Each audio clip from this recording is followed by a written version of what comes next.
Réussir sa vie chrétienne. Chers abonnés, voici le thème que nous allons aborder avec vous en ce jour. Comment faire pour réussir sa vie chrétienne? Avant de commencer tout propos, je tiens à vous rappeler que j'ai écrit un livre, Le discernement spirituel, dont le lien sera laissé dans la description de cette vidéo. Chers abonnés, nous allons partir d'une prière qui est dite très souvent au cours de la messe. Et très souvent, cette prière retentir pendant le temps ordinaire, en ces termes. Aux appels de ton peuple en prière, réponds Seigneur en ta bonté. Donne à chacun la claire vision de ce qu'il doit faire et donne-lui les moyens de l'accomplir. Voilà, donc vous allez vous rappeler de cette prière. Elle est dite très souvent en ce temps ordinaire. Aux appels de ton peuple en prière, réponds Seigneur en ta bonté.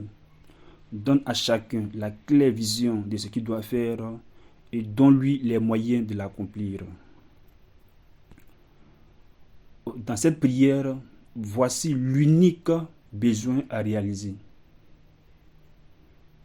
Avoir la claire vision de ce qu'on doit faire et recevoir les moyens de l'accomplir. Avoir la claire vision de ce qu'on doit faire et recevoir les moyens de l'accomplir. Dès lors, quiconque de nous reçoit la claire vision de ce qu'il doit faire, conformément à la volonté de Dieu, et par la suite reçoit les moyens pour réaliser, parvient naturellement à la réussite et au succès. C'est aussi simple que ça.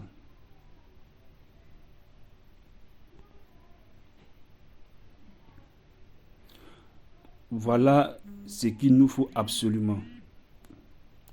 Et nous comprenons pourquoi notre Seigneur Jésus ne faisait rien sans connaître au préalable la volonté de son Père. Quand il dit en Jean chapitre 14,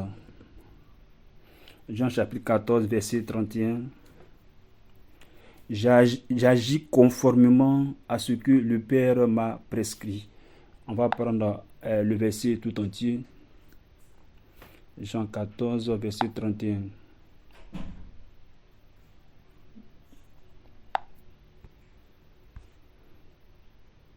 Il est écrit: mais il faut que le monde sache que j'aime le Père et que je fais comme le Père me l'a commandé. Ça, c'est dans une autre version. Dans la version de la Torah, il est écrit: j'agis conformément à ce que le Père m'a prescrit. Jean 14, verset 31. Alors, chers abonnés, donc le succès de notre Seigneur Jésus vient du fait que, avant toute chose, il va prendre d'abord la peine de connaître quelle est la volonté de son Père et par la suite, avec la force du Saint-Esprit, aller la réaliser. Aussi simple que ça. Donc du coup, pour nous aujourd'hui chrétiens qui marchons désormais à sa suite et qui voulons également réussir notre vie chrétienne, je pense que dès l'instant que lui, qui est le chemin, qui est la vérité, nous a montré cette voie à suivre, alors nous aussi, nous sommes appelés également à marcher suivant cette voie-là. Donc du coup, pour réussir dans ce monde et rester fidèle à notre identité d'enfant de Dieu, une chose nous est très très nécessaire: connaître la volonté du Père et recevoir la force pour la réaliser. Voilà ce que nous devons connaître au préalable. Dès l'instant que nous sommes d'accord sur cette partie, que nous reste donc à faire? Pour répondre à cette exigence,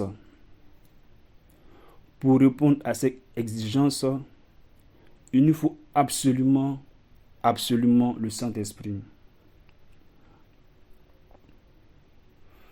C'est lorsque nous avons en nous le Saint-Esprit et l'Esprit, une fois éveillé en nous, c'est lui qui va éclairer notre conscience, qui va nous révéler la volonté du Père, et par la suite, le même Esprit va nous conférer la force pour l'accomplir.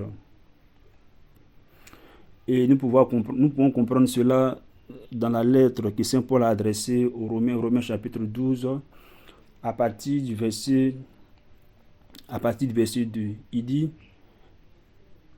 ne vous conformez pas au monde présent, mais soyez transformés par le renouvellement de votre intelligence, afin de discerner quelle est la volonté de Dieu, ce qui est bien, ce qui lui est agréable et ce qui est parfait. Chers abonnés, pour que nous puissions accéder à cette pleine connaissance de la volonté du Père, il faut que par l'Esprit de Dieu que nous avons reçu depuis notre saint baptême, lui-même nous apporte cette révélation claire concernant la volonté du Père et par la suite nous donner en même temps aussi la force qu'il faut dans l'accomplissement de cette tâche.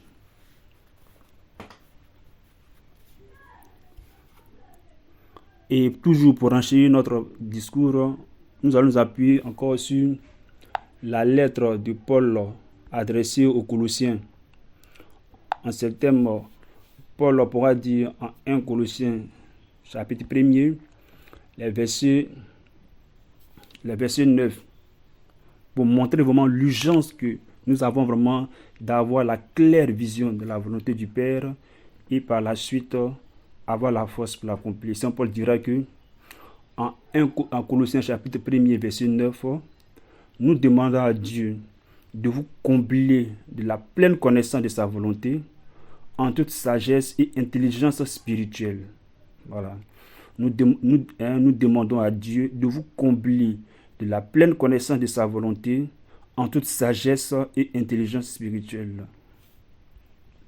Et le verset 10 dira: ainsi, votre conduite sera digne du Seigneur et capable de lui plaire en toutes choses. Par tout le bien que vous ferez, vous porterez du fruit et vous progresserez dans la vraie connaissance de Dieu. Chers abonnés, voici qui est clair. Alors, si tel est le cas, et si nous voulons nous aussi entrer dans cette dimension du succès, de réussite, alors il va falloir que nous nous conformions également à ce que Paul vient de dire.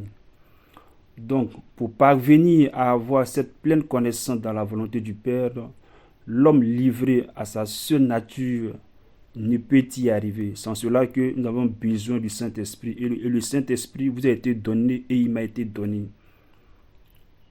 Alors, dès l'instant que l'Esprit de Dieu habite notre cœur, tout ce qu'il y a lieu de faire, comme dit Paul, il ne faudrait pas que l'Esprit que nous avons reçu sommeille en nous. Il faut que le Saint-Esprit que nous avons reçu soit éveillé. Voilà pourquoi à 2 reprises, dans ses lettres à son fils Timothée, Paul reviendra en disant: mon fils Timothée, ne néglige pas le don de la grâce qui t'a été donné par imposition des mains par le collège des anciens. 1 Timothée chapitre 4, verset 12 et suivant. Et plus tard, dans sa seconde lettre, il dira en 2 Timothée chapitre 1 verset 6, c'est pourquoi je te rappelle d'avoir à raviver le don de Dieu qui est en toi.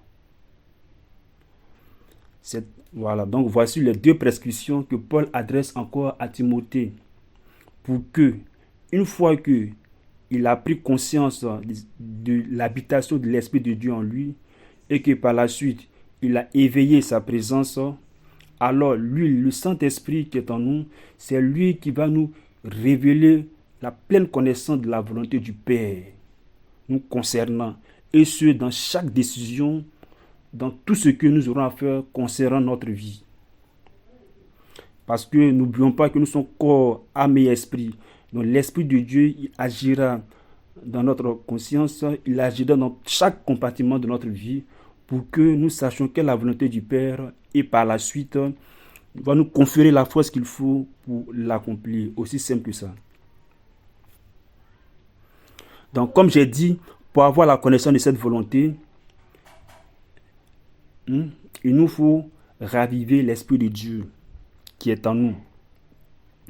Or, l'Esprit, puisqu'il habite notre cœur, ce qu'il y a lieu de faire,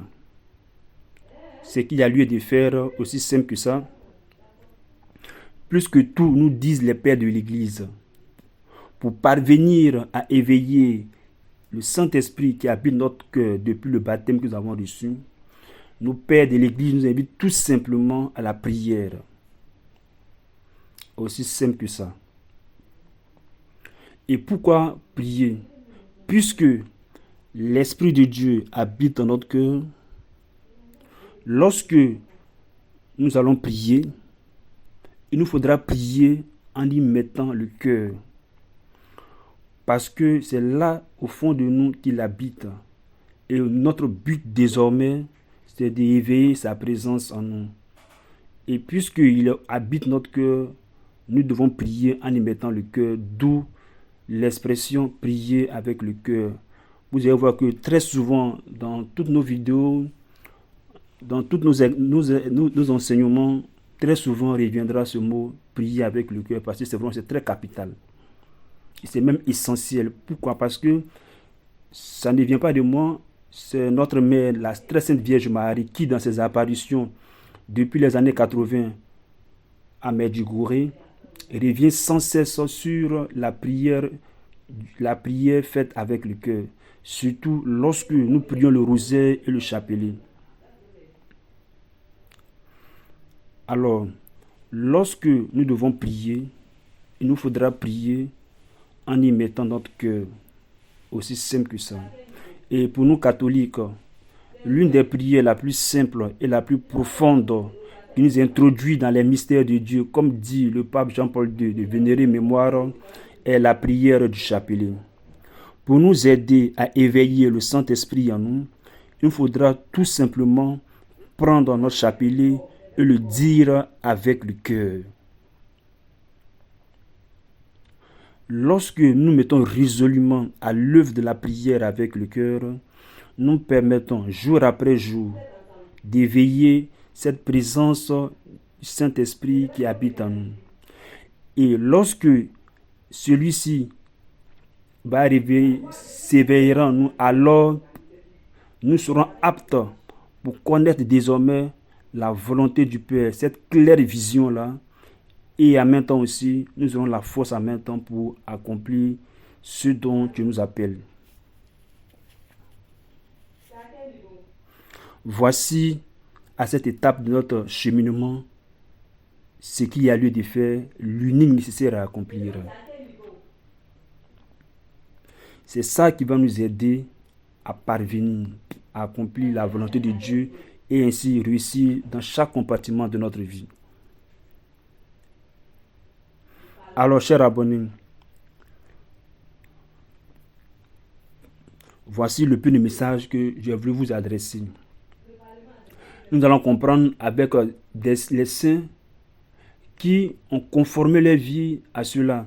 En l'occurrence, Sainte Thérèse de Lisieux. Elle a découvert que la volonté de Dieu n'était pas dans les grandes œuvres, mais dans l'amour vécu au quotidien.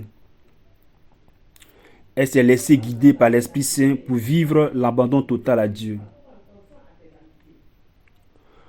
Également un autre saint, Saint François d'Assise. Lui aussi cherchait la volonté du Père. Par l'Esprit Saint, il a compris qu'il devait renoncer à la richesse pour vivre dans la pauvreté évangélique. C'est dans la prière qu'il discernait chaque pas. Le troisième saint, nous avons Sainte Faustine de Kowalska. Elle écrivait « Seigneur, que ta sainte volonté se fasse en moi. » L'Esprit Saint l'a guidée pour transmettre le message de la miséricorde divine malgré les incompréhensions. L'avant-dernier, Saint Jean-Paul II. Toujours à l'écoute de l'Esprit, il priait longuement avant les grandes décisions. Il disait, n'ayez pas peur d'ouvrir les portes au Christ. Enfin, pour terminer, nous avons Saint Ignace de Loyola. Saint Ignace de Loyola, c'est lui le fondateur des exercices spirituels. Il a été un maître dans l'art de discerner la volonté de Dieu par l'Esprit Saint, à travers la paix ou l'agitation intérieure. Donc, au travers de tous ces saints, nous comprenons qu'effectivement, pour accéder à cette réussite, à ce succès, et ce à tous égards dans notre vie chrétienne, absolument, il a fallu l'Esprit Saint qui soit au centre de tout cela. Et je tenais à rappeler que, à ce propos, j'ai écrit un livre, Comment faire pour discerner la volonté de Dieu, dont le titre est Le discernement spirituel, dont le lien sera laissé dans la description de cette vidéo. Alors, chers abonnés, voici le peu de message que j'ai voulu partager avec vous. Merci de bien vouloir le partager afin que nous puissions atteindre toute la francophonie catholique. Et merci aussi de vous abonner à notre chaîne YouTube. Et à la prochaine pour notre enseignement. D'ici là, portez-vous bien et que le Seigneur vous bénisse.